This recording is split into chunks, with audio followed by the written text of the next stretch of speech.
Какво хора? Аз отбрах днеска, ще спечим там горе и ще минам от този път, ще отидем там горе.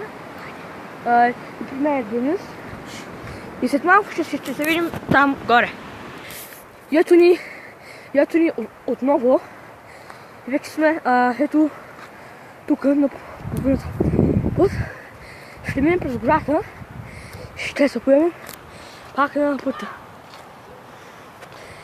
Да, ще се появим пак на пътя. Онзи Денис не пуска да дойде с мен. Така че ще отидем само ние. То Стас. Добре.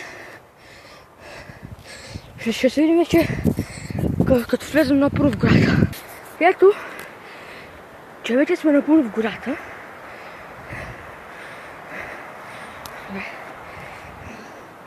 Обичам да съм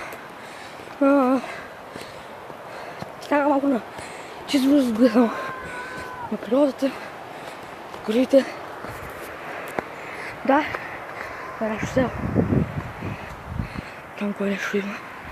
Добре. Това ще този клип. Ако е харесал, поделете го, коментирайте, харесайте и абонирайте се за канала.